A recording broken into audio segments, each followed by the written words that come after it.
Really excited to continue our Clippers conversation as we bring in Brian Sieman, the television play-by-play man for the Clippers. Brian, how are you today, man? I'm good. I'm ready for everything to begin. I've been ready since probably 2 weeks after our season ended. Broadcasters in the NBA always have the best jobs, I think, in the world. So I'm always chomping at the bit. Media day for us starts a week from Monday, and I can't wait. Yeah, are you sick of all the rumors as well? I think we got through them, and yes, I was. I think we got through most of them for the Clippers, and they'll certainly build back up again at some point in time during the season. But I'm just ready to get going and pack, and I think I speak for my wife where she's excited for me to leave. So it's just a week away. Yeah, well, we're still dealing with the storm of rumors here, but I want to know, when you look at the Clippers offseason, what did you make of it? Not a lot of action, but how did you feel when it came to the Clippers? I liked it in this sense. It brings balance to a roster that last year I felt was the most talented roster in the league, top to bottom, but it was missing pieces. It was missing kind of a starting point guard or a guy that actually knows how to run a team. While Reggie Jackson is great, I think he kind of went down and regressed a little bit last year, and I think that was just a lot of minutes adding up over the previous 2 years. And then they started the season without a backup center, and they thought, and I did too, that going small would be something that would really benefit them. They had done it 2 years ago, or in the 21-22 season, and had great success in short stints. But when you extrapolate that for 15 to 20 minutes a game, I think they found out that it wasn't going to work. So they bring in Mason Plumlee, they keep Russell Westbrook, and it wasn't like they did a lot of things around them. But I like what they've done, and I feel that the leadership that Russ will bring, I'll be very honest, and I've said this before, I didn't like the Russell Westbrook trade to begin with. I didn't want him on the team. I didn't like how he was playing with the Lakers. I was worried that he was going to kind of feel like he was the guy with the team. Couldn't have been further from the truth, and I couldn't have been more wrong. And now at a $4 million deal, you're bringing in a leader, a guy that's been there, and I think a guy that's not going to let people off the hook. He'll keep everybody accountable. One thing I did not like about the Clippers last year, I felt their competitive integrity during the regular season waned.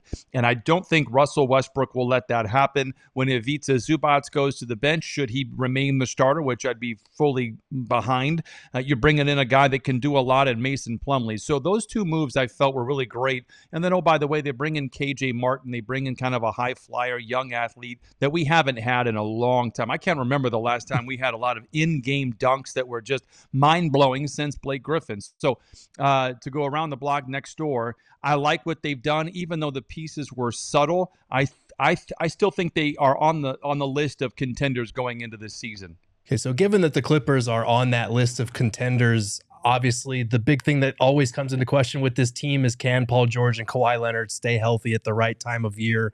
Is that the biggest obstacle in your mind that's keeping them from getting over that hump finally?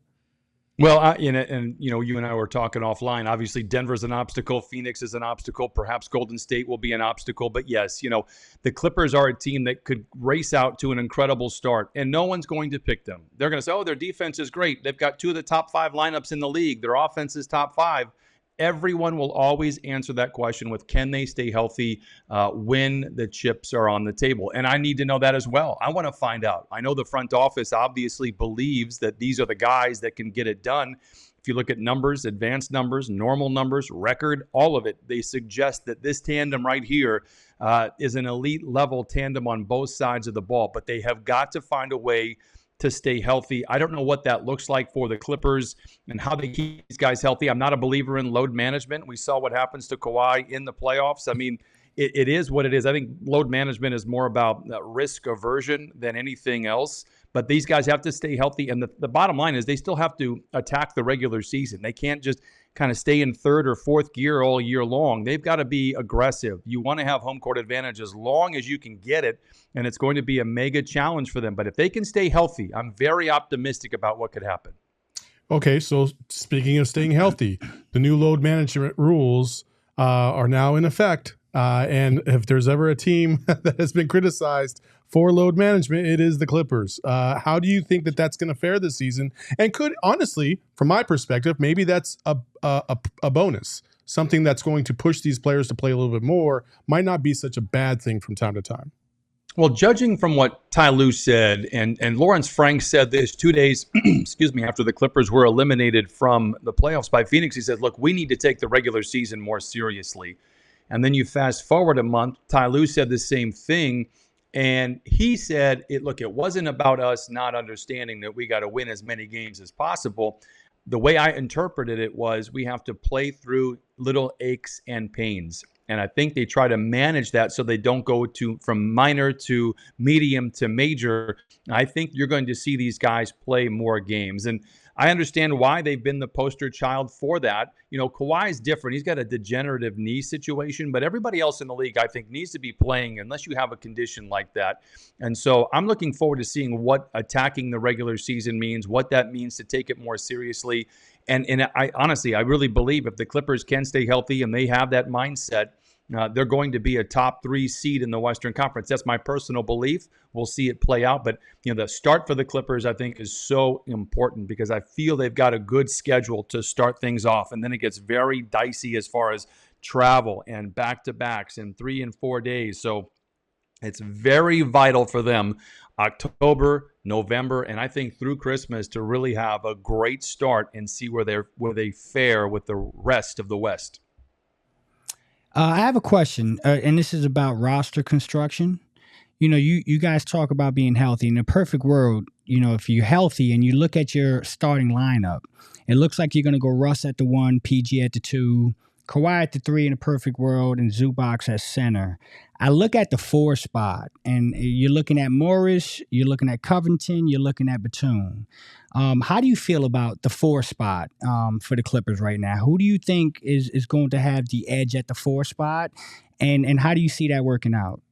It's a great question. I've looked at the roster for the last couple of weeks as I get ready for the season, and I don't know if that's the exact lineup they're going to have in terms of how you've put them out. It wouldn't surprise me if they slide Kawhi and PG to the 3-4 and start Terrence Mann at the 2. Maybe they put KJ Martin at the 4. That would surprise me. But, I don't know how they're going to handle that. It's going to be interesting to see what they do. Marcus Morris kind of had an interesting end to the regular season. He appeared in the playoffs. Batum did not play well in the playoffs, but I still like him, and perhaps in that starting lineup, he could be a facilitator. You don't need a scorer in there, and I think that's why I think Terrence Mann works well at the 2. But if you start Batum, I think that would be my personal choice if that's the role, if that's the position they're looking for. But I wouldn't be surprised to see, and even though players don't like to play up, they don't like to play bigger. We talk about Anthony Davis not wanting to play the center. I understand that. There's a lot of physicality there, right. But it wouldn't surprise me if you move Kawhi PG to the 3-4 and you can interchange those 2 guys and start Terrence Mann. I'm actually very curious about that. I could be way off. So I'm actually very much looking forward to seeing how that plays out when training camp begins on October 3rd. So we here in Phoenix have benefited from it. And one guy that the Clippers decided to let go, and Eric Gordon. Were you surprised that they let him go? And what did you see from him at the end of the year that impressed you? I thought he was really terrific. Essentially they traded Luke Kennard for Eric Gordon, and there were some second-round picks, and it wasn't directly with team to team, but that's what the position was. And he was a strong guard that can get anywhere he wanted. I've been with the Clippers for a long time, so I was here when he was drafted, and I knew then that he was not afraid of the moment. He was ready to go when the lights were on, and the Clippers weren't very good in 2008, but whenever there was a big game, a big opponent coming in, or a big shot that needed to be taken, he was really quickly jumping up to do that. And we saw that a little bit against the Suns in the playoffs. So you guys got a good one. He'll fit in. He's played, in big moments like he was in Houston. So I think it's going to be a great pickup for you guys. I was bummed to see it, but I think for the Clippers to keep him, it was going to be a big cap number, and I think they wanted to maintain some flexibility. It wasn't anything about his personality. It wasn't anything about how he played. Phoenix got a really nice piece. You got a lot of shooters there in the Valley. It'll be interesting to see how that all comes together. It's going to be, God, I can't imagine what the offensive efficiency is going to be for the Suns in a slump. I mean, it's going to be record-breaking. So it'll be exciting to watch from afar. except for the 4 nights that we play you guys. You guys are building something kind of cool out there, a new arena. Steve Ballmer can't talk enough about the toilets out there, but there's also this mile-long big screen that's also going inside the arena and all these other things. What have you seen, heard, and how excited are you for the potential for this new arena? No, I'm over the moon for it. I will say I'm sentimental, and I did my first ever NBA game 20 years ago at Staples Center when I worked for another team. So there's going to be some sentimentality for me to leave downtown Los Angeles. It will end quickly. Intuit Dome is going to be phenomenal. I've toured it. I've been able to see it. I've seen the kind of framework for what that scoreboard that you're mentioning that is going to be in 4K. I mean, it's incredible. Just the bells, the whistles, the toilets, everything is going to be top notch. And it's I know that we're rival teams and whatnot, but I will say this, and you guys are starting to learn what it's like to have a great owner that is committed to winning. We've enjoyed that now for the last 8 or 9 years. Steve Ballmer is a wonderful human being, but he is absolutely diehard for winning. And this is for the fans as well. And, in the 300 section, you're going to be taken care of just as much as you're going to be there on the front row, as they say, on the wood. You're going to have the same seating amenities. You're going to have the same comfort level. It's just a phenomenal place. I'm really looking forward to it for a variety of reasons. But obviously, we've been in the shadow of the Lakers in downtown Los Angeles. And I get it. They're the gold standard, I think, in the NBA. We've had to live in that shadow, in that arena. We get the worst dates. Just check our schedule and compare it to anyone else's in the league. It's garbage. Back-to-backs. We have noon games, noon back-to-backs at home. It's a brutal schedule that we've had to endure really for the last 5 to 10 years.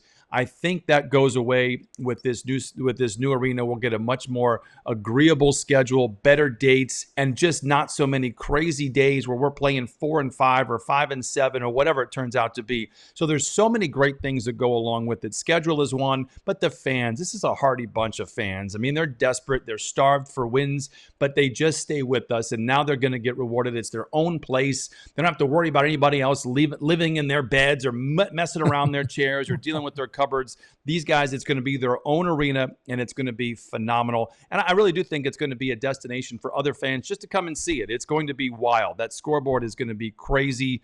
It's just nuts. Everything, all the things that are going on, with a tech kind of giant that Steve Ballmer is, it's going to be top notch. Brian, we really appreciate your time. We wish you the best of luck this season, except for the 4 nights that you play the Suns, and if we meet in the playoffs again.